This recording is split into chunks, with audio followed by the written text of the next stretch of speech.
kuning itu sebenarnya menurut saya kok tidak nular ya. Karena kalau memang nular, kadang ada 2 tanaman di satu lubang.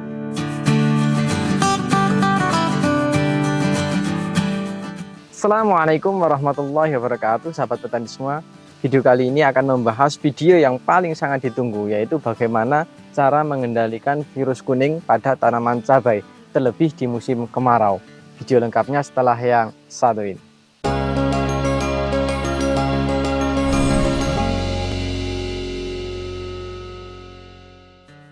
Oke, baik sahabat petani semua, kembali lagi bersama saya Zaki di channel Mitra Bertani TV. Seperti yang telah saya jelaskan di awal tadi, kesempatan kali ini kita akan belajar bagaimana cara meminimalisir serangan virus kuning, terutama pada varietas yang belum klaim terhadap tahan virus. Kalau untuk benih yang tahan virus, mungkin sahabat petani semua tidak perlu begitu khawatir gitu ya dengan serangan virus yang semakin merajalela. Tetapi untuk varietas-varietas yang belum memiliki ketahanan terhadap serangan virus, tentunya itu akan menjadi PR bagi kita bagaimana cara menjaga untuk tanaman itu tetap bisa produksi secara optimal. Nah, di lahan ini bisa teman-teman lihat ini adalah salah satu contoh tanaman yang belum klaim terhadap tahan virus atau belum memiliki kekuatan terhadap serangan virus. Tetapi di lahan ini kategorinya bisa dikategorikan sangat minim. Ternyata menurut sang pemilik lahan bukan hanya tentang pemilihan varietas, tetapi pola atau cara kita berbudidaya juga memiliki peran yang sangat krusial dalam menentukan kekuatan tanaman terhadap serangan virus. Sedikit informasi, ini tanaman sudah petik sekitar 15 kali lebih. Harusnya biasanya kalau mau terkena serangan virus kuning, daun atasnya itu sudah menguning. Tetapi sampai saat ini tanaman masih tetap optimal. Padahal kanan kirinya itu juga sudah terkena virus yang bisa dikategorikan cukup merajalela. Bagaimana kiat suksesnya? Tanpa lama-lama lagi kita akan langsung masuk pada sesi wawancaranya. Oke, baik sahabat petani semua, di samping saya sudah ada petaninya langsung, mungkin sudah tidak asing ya Pak ya di Mitra Bertani, karena kita sudah beberapa kali membuat video dengan beliau. Tidak lain tidak bukan karena memang kualitas dari keilmuan beliau yang menurut kita layak untuk dijadikan contoh gitu, karena banyak hal yang kita bisa ambil dari Pak Supi ini gitu. Jadi ini adalah Pak Supi yang beralamat di Kecamatan Temanggung, Kabupaten Temanggung ya Pak ya. Masih di lahan yang sama tetapi sudah ada beberapa pembaruan. Yang pertama adalah cabai varietas Langgeng 58 ya Pak ya. Untuk saat ini sudah petikan keberapa Pak itu? 15 lebih ya. 15 lebih. Kemudian kalau kemarin kita sempat buat video itu di awal dan belum terlalu bisa menyimpulkan. Kalau saat ini apakah sudah bisa menyimpulkan Pak? Bisa Mas Yaki.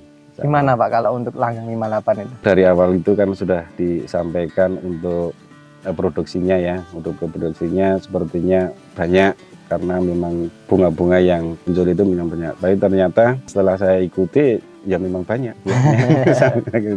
Dengan sampai saat ini dengan sudah petikan ke-15 kali itu ya alhamdulillah Mas Yaki tadi sudah survei sendiri ya di lahan dengan kanan kiri yang sudah banyak kena busuk batang, alhamdulillah sampai sekarang masih bertahan itu Mas Yaki. Sebelumnya pas saya ke sini itu atasnya masih ada, masih komplit itu. Iya, kalau sekarang tinggal Musa sama Ajir. Jadi kalau secara produksi bukan hanya di awal Pak, tapi memang konsisten sampai saat ini memang terbukti kalau produktivitasnya. Kemudian kalau untuk diameter Pak, apakah masih tetap bisa stabil, besar atau kecil-kecil atau gimana? Masih sama. Masih sama, masih cenderung stabil. Masih double? Masih double. Masih double. Kemudian sama ini Pak, yang cukup menarik itu adalah sebenarnya dulu di awal saya ke sini Pak Supi itu mengatakan bahwa daerah sini itu memang sangat endemik. Pertama virus kuning. Kemudian beliau mencoba Absolut 69 dan sudah dibuktikan lah kekuatan terhadap serangan virusnya. Kemudian endemik terhadap layu. Atasnya memang sudah habis sahabat petani semua, dengan umur yang tidak terlalu terpaut jauh itu memang sudah habis karena kelayuan sama busuk batang. Tapi yang menarik itu lahan milik Pak Supi itu masih cukup aman. Apalagi Langgeng 58 itu belum tahan terhadap serangan virus. Tapi saat ini sudah mulai muncul tunas yang baru kedua, ya Pak ya, yang kedua ya Pak ya. Itu juga sepertinya belum menguning Pak. Insya Allah tidak itu. Normal kok, normal. Kemudian jumlah kuningnya dulu mengatakan hanya ada sekitar 3 tanaman. Saat ini sepertinya masih tidak nambah. Kalau saya memang curiga sahabat petani semua, karena benihnya tentunya karena belum tahan, itu harusnya kalau ada serangan virus harusnya juga ada tinggi. Dulu yang tanaman yang di sini yang bukan absolut pun juga lahan milik Pak Supi ini memang jarang yang kuning. Padahal kalau milik petani sekitar itu bisa dikatakan usia 60 hari, 70 hari sudah banyak yang kuning. Sudah banyak berubah nih. Dengan varietas yang sama. Tetapi lahan milik Pak Supi ini masih sangat aman. Jadi kita akan mencoba belajar banyak hal terkait bagaimana cara meminimalisir. Yang pertama terkait meminimalisir virus kuning, Pak Supi. Dari awal dulu pas Mas Zaki tidak ke sini buat konten yang pertama itu kan sudah saya jelaskan. Jadi manfaatnya kita menyiapkan pondasi yang sekuat-kuatnya itu dengan pH yang normal dan juga peran mikroba yang di situ yang lebihkan, itu ternyata bukan cuman satu tujuan agar tidak layu, ternyata tidak. Jadi dari ketahanan tanaman pun itu juga ternyata pengaruh. Sampai-sampai ada serangan, saya tidak tahu ya apa itu sampai ke situ apa enggak, tapi sudah saya buktikan beberapa kali saya tanam, memang dengan peran-peran mikroba yang dicukupkan itu ternyata sampai situ juga gitu. Jadi ketahanannya, medianya dulu sudah normal ya, dengan pH yang sekian gitu ya, yang memang kita harapkan, dan juga dengan penambahan mikroba tadi yang sudah saya sampaikan itu yang cukup di situ, tapi ternyata itu sebagai peran untuk ketahanan tanaman juga gitu. Di samping nanti ada pupuk-pupuk yang di situ, misalkan kalau musim hujan atau musim kemarau. Kalau musim-musim yang hujan seperti ini, saya masih cenderung ada unsur-unsur, karena di sini sawah ya, bukan pegunungan ya, ada unsur-unsur yang magnesium, terus sulfur, gitu.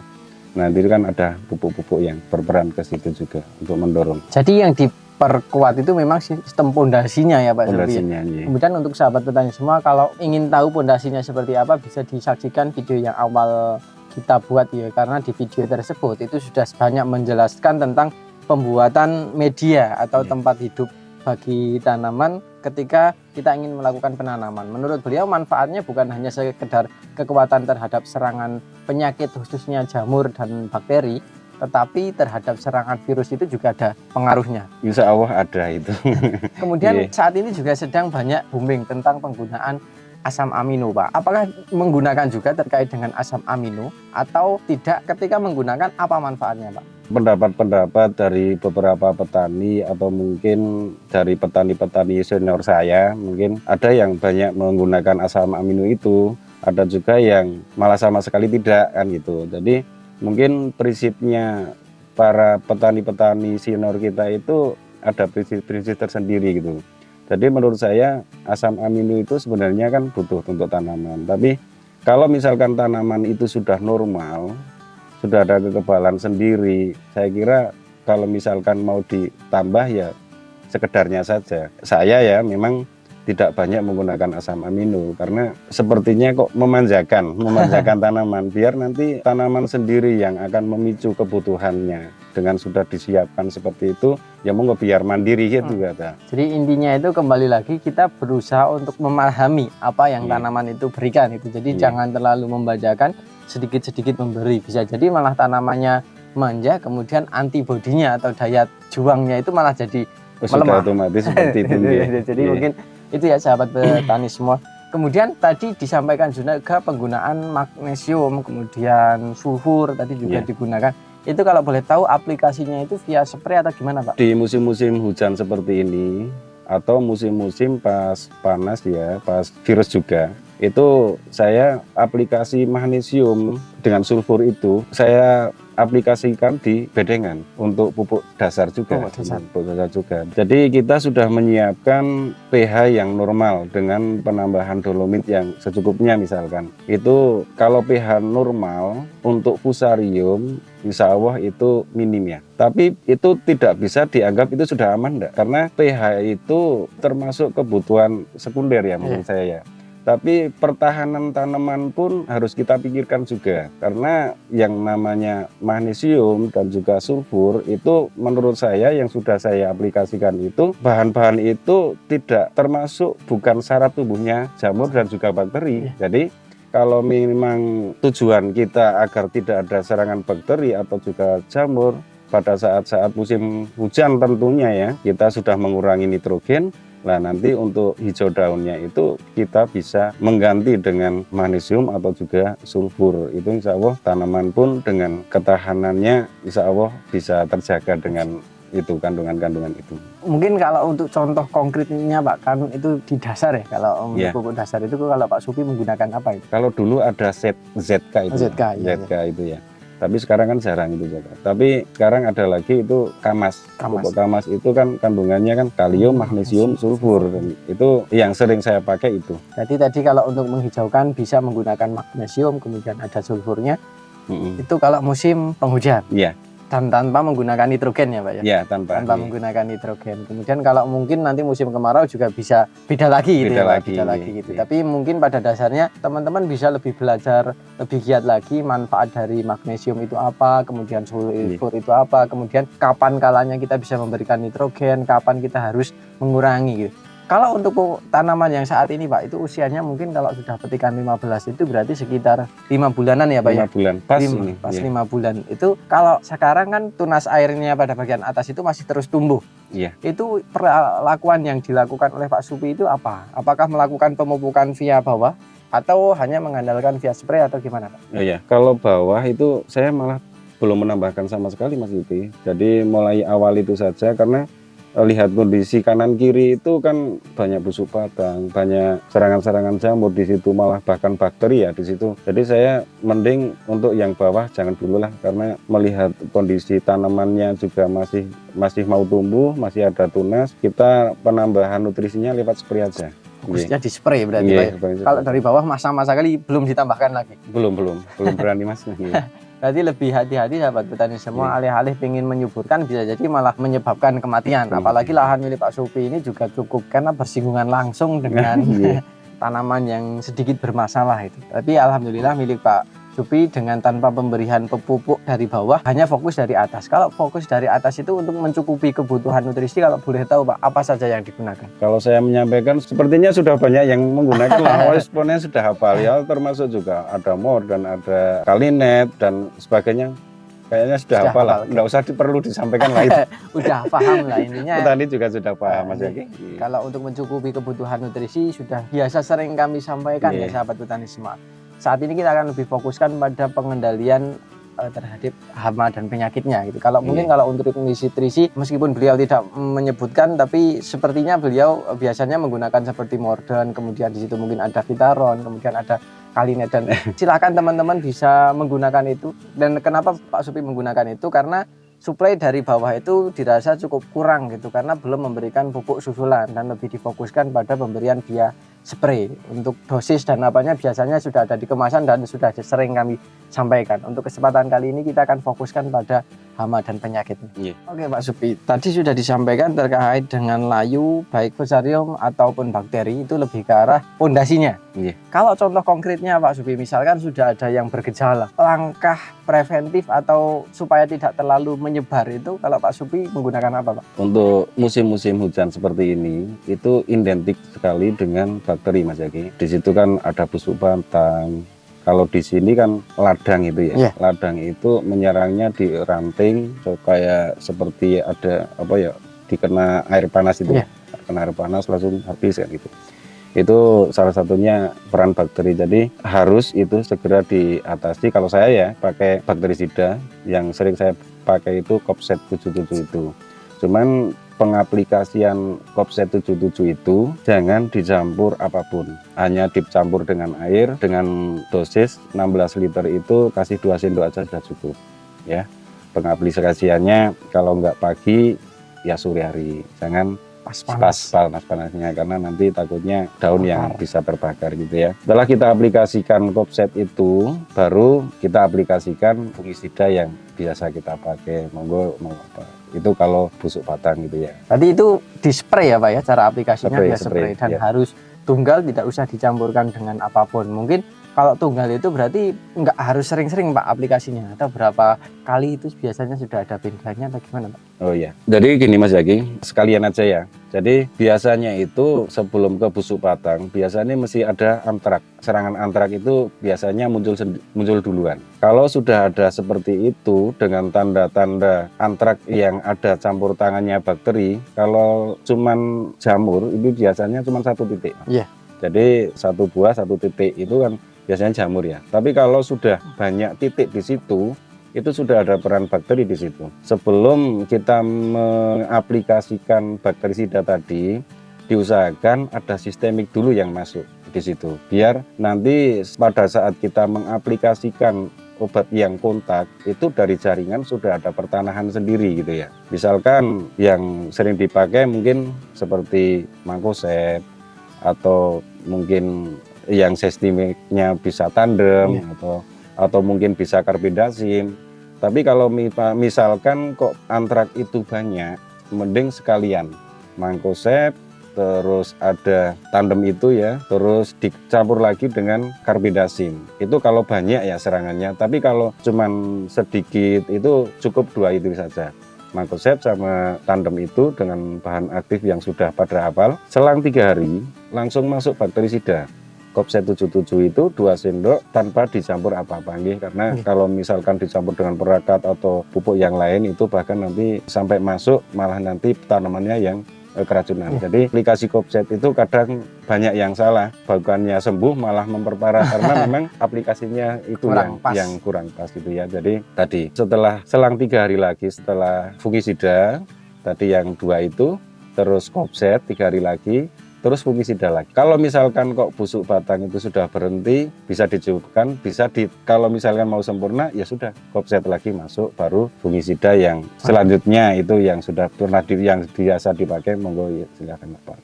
Itu insya Allah dengan aplikasi bakterisida yang seperti itu insya Allah biasanya langsung berhenti. Oke. Jadi kalau untuk Pak Supy biasanya menggunakan kontak sistemik jadikan satu yang fungsinya, kemudian 3 hari berikutnya menggunakan kontak atau tembaga hidroksida tadi, kemudian fungisida masuk lagi, kemudian kalau masih ingin dituntaskan ditambah bakterisida lagi. Tapi kalau itu sudah cukup ya sudah, hanya fokus di fungisida gitu. Tapi ini Pak Supy, supaya tidak nanti salah pemahaman atau salah tafsir lagi. Kalau tadi tembaga hidroksida atau tadi kopset itu diaplikasikan tunggal, benar-benar tunggal. Kemudian kalau fungisida itu bisa juga dicampur dengan insek, nutrisi, atau juga sebaiknya fokus hanya menggunakan fungisida itu. Kalau saya ya sudah buah banyak itu saya malah mending fokusnya ke fungisida aja. Bisa pakai tapi tidak begitu saya jadwalkan Mas Zaki. Jadi kita fokusnya ke jamur karena hama tidak bisa mematikan tanaman kan gitu.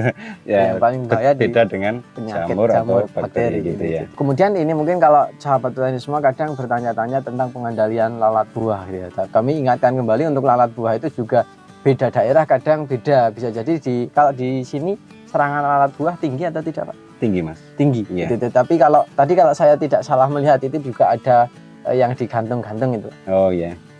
Itu kapur barus.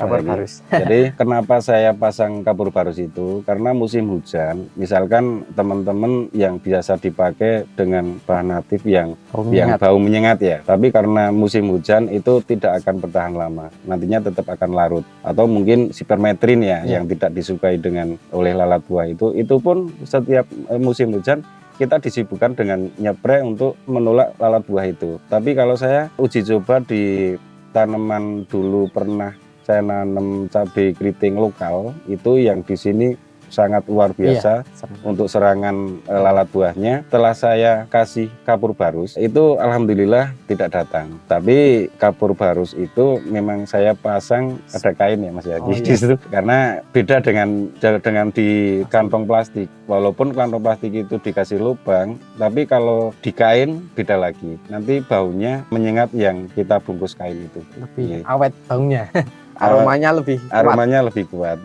Dan mungkin sedikit ini juga ya, kadang ada yang mengatakan efektif atau tidak, itu juga kadang tergantung dengan cara kita mengaplikasikan. Kalau sudah ada serangan baru kita aplikasikan, ya kadang kurang efektif gitu. Sebaiknya mungkin kalau sahabat petani ingin mengaplikasikan seperti itu ya jauh-jauh hari sebelum ada serangan lalat buah masuk itu sudah pasang gitu. Iya. Mungkin itu sahabat petani semua. Kemudian kalau insek ya yang tadi juga sudah disebutkan dengan yang berbau menyengat, dan beliau tidak terlalu pusing karena hama tidak cenderung bisa mematikan tanaman ya kalau hanya lalat buah itu. Iya. Beda kalau yang jamur atau bakteri itu bisa dalam hitungan hari sudah Iya. wassalam. Kemudian ini Pak Supi, hama sudah, kemudian tadi penyakit sudah. Paling banyak ditanyakan itu kan biasanya dari layu maupun dari busuk batang. Kalau dari layu Pak Supi, apakah ada fungisida yang jenengan aplikasikan dengan cara dikocok? Sampai saat ini semenjak saya sudah beralih untuk penguatan media dengan mikroba itu, alhamdulillah sampai sekarang saya belum pernah satu sekalipun kocor fungisida di lubang tanam. Kalaupun itu nanti ada yang layu atau ada serangan, itu paling saya pakai H2O2 itu yang sudah pernah saya sampaikan. Dulu memang saya menyampaikannya yang dosis minim ya, tapi sebenarnya dosis yang saya pakai itu 1 liternya 30 mili. Hanya di lubang yang terkena dan 2 kanan kiri sebelahnya, itu saja. Dan alhamdulillah sampai sekarang dengan cara seperti itu efektif kok Mas Jadi. Jadi kalau beliau tidak cenderung mengaplikasikan fungisida karena beliau mungkin beranggapan di bawah itu banyak tentara yang sudah hidup. Yeah. Kalau ada fungisida yang masuk, ada potensi untuk sedikit mengganggu. Kalau ada mungkin yang beranggapan membunuh atau tidak, kita nggak tahu detailnya gitu. Tapi kalau secara logika kan namanya juga fungisida, membasmi atau membunuh fungi gitu. Tapi sebagai langkah preventif atau sebagai hati-hatinya karena beliau menyadari di bawahnya banyak tentara, beliau tidak mengaplikasikan fungisida. Paling pol beliau hanya menggunakan H2O2 dan di situ mungkin anggapan beliau adalah untuk meningkatkan kadar oksigennya. Dan itu pun juga hanya difokuskan pada lahan-lahan atau tanaman yang terkena dan di sampingnya ya Pak ya, tidak diaplikasikan secara keseluruhan. Kalau kita sudah menyiapkan dengan fondasi yang seperti itu, sampai saat ini pun saya kok tidak menemui ya dengan mati yang terus enggak. Jadi paling 1-2 sudah dikasih aplikasi itu, alhamdulillah sudah selesai. Dan juga saya kenapa saya menggunakan H2O2 itu, saya memang bagaimana cara agar tanah yang saya tanami ini benar-benar sehat. Jadi saya akui bahwa pengaplikasian pupuk-pupuk kimia pun saja itu ternyata sudah mengganggu. Jangan sampai kita tambah lagi dengan aplikasi pestisida gitu ya Mas Zaki. Jadi memang saya lebih cenderung boros di awal di mikrobanya daripada saya harus menambahkan pestisida di situ, karena jelas pestisida tetap ada residu di situ. Ada dampak yang ditimbulkan. Jadi beliau beranggapan pupuk kimia saja itu sudah meninggalkan residu dan kurang baik untuk tanah, apalagi kalau diperparah dengan penggunaan fungisida, fungisida atau pestisida yang diaplikasikan ke tanah. Takutnya yang terlihat itu tanah secara kasat mata tanah, tapi di dalamnya itu ternyata penuh dengan residu. Mungkin ada yang sampai bertanya-tanya, kenapa setiap kali saya nanam kok tanamannya nggak mau tuh hidup dengan optimal, dengan tumbuh dengan maksimal. Bisa jadi karena yang ada di tanah itu sudah rusak, dan beliau lebih cenderung untuk memperkuat tentara-tentara yang ada di dalam tanah supaya aplikasi pestisida itu dapat kita minimalkan. Karena mungkin kalau yang sudah berpengalaman sangat mengetahui betul bahwa dengan penggunaan pupuk kimia yang secara terus-menerus tetap kurang bagus untuk keberlanjutannya. Mungkin itu. Kalau awalnya mungkin bagus, tapi untuk tanaman yang kedua, ketiga, keempat dan seterusnya itu insya Allah itu akan ada penurunan hasil. Dampaknya biasanya itu. Jadi cenderung lebih suka boros, sebenarnya bukan boros, tapi investasi jangka panjang. Jadi mikroba yang ada di dalam tanah itu kita maksimalkan supaya nanti kekebalan atau imunitas dari tanaman itu kuat terlebih dahulu. Mungkin itu Pak terkait dengan hama dan penyakit. Mungkin ini terakhir Pak Supi, banyak juga yang sudah terkena virus kuning juga. Kalau untuk menjaga asa supaya yang kuning itu tetap bisa optimal lah, atau mencegah supaya yang lain itu tidak tertular, kalau menurut jenengan gimana Pak? Kuning itu sebenarnya menurut saya kok tidak nular ya, karena kalau memang nular kadang ada 2 tanaman di satu lubang itu, yang satu kena yang satu enggak. Jadi kenapa kok yang lain kena?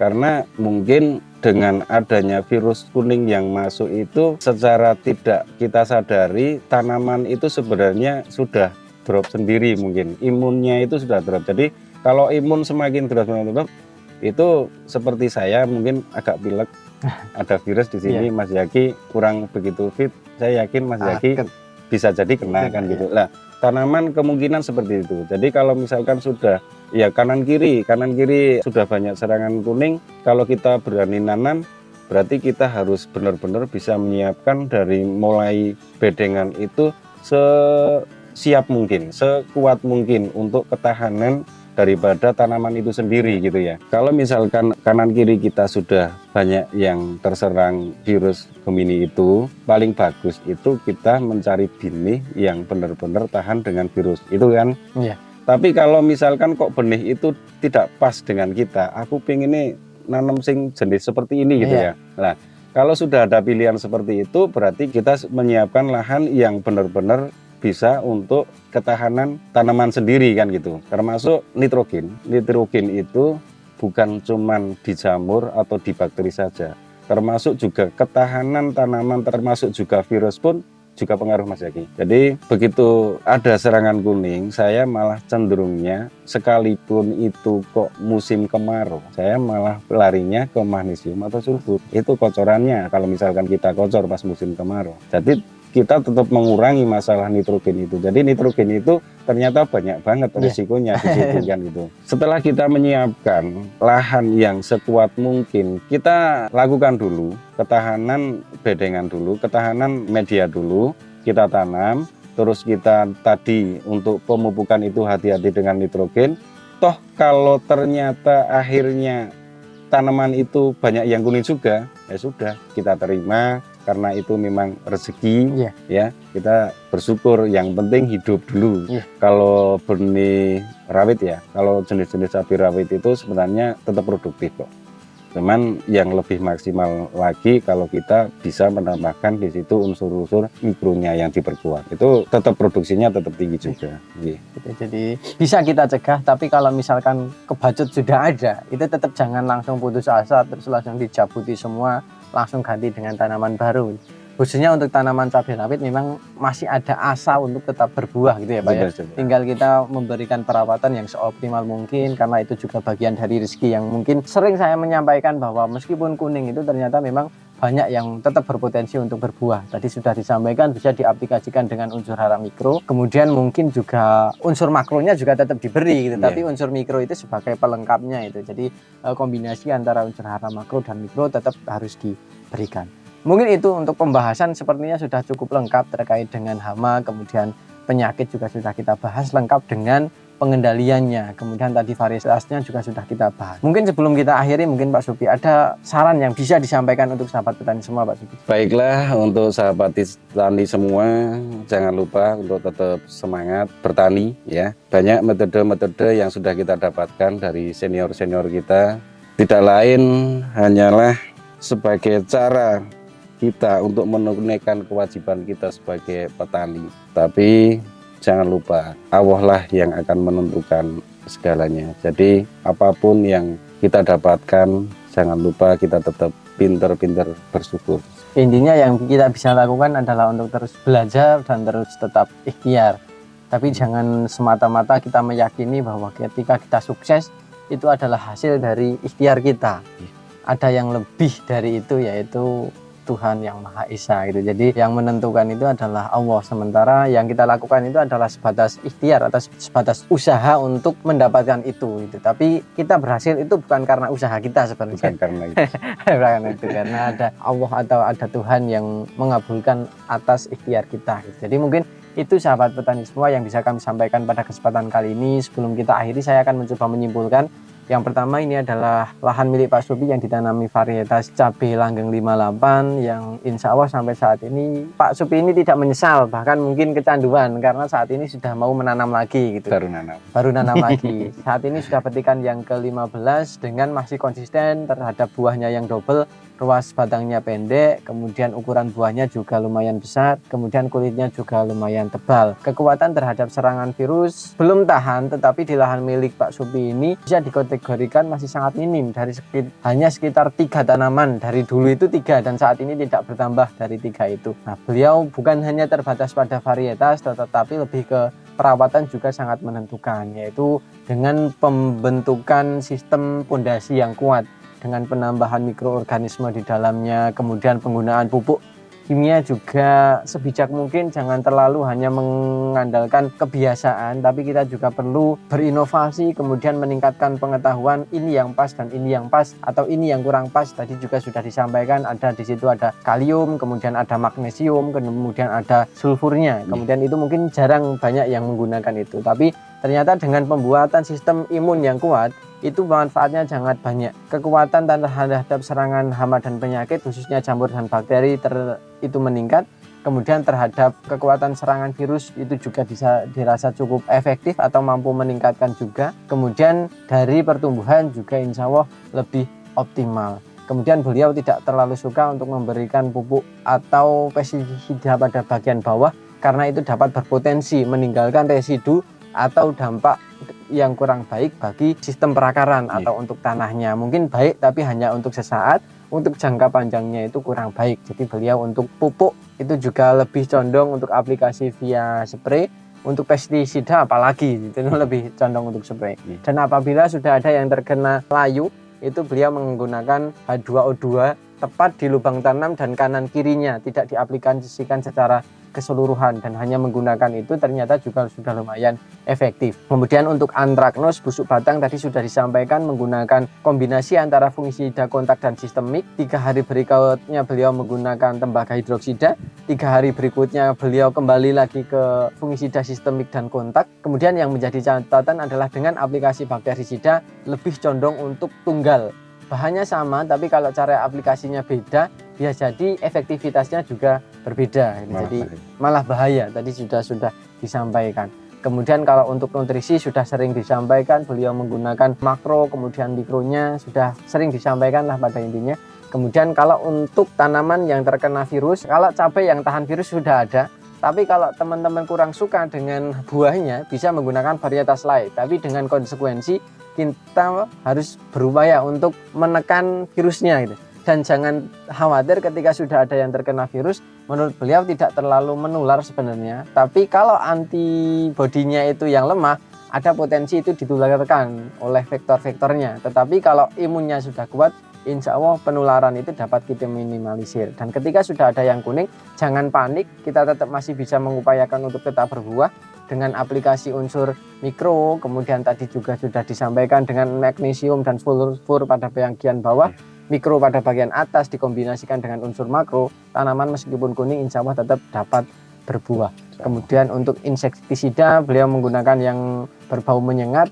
Sebagai langkah preventif beliau menggunakan kapur barus yang dibungkus menggunakan kain, kemudian digantungkan. Dan sebisa mungkin dipasang sebelum lalat buah itu masuk. Jangan menunggu lalat buah masuk baru kita aplikasikan insektisida.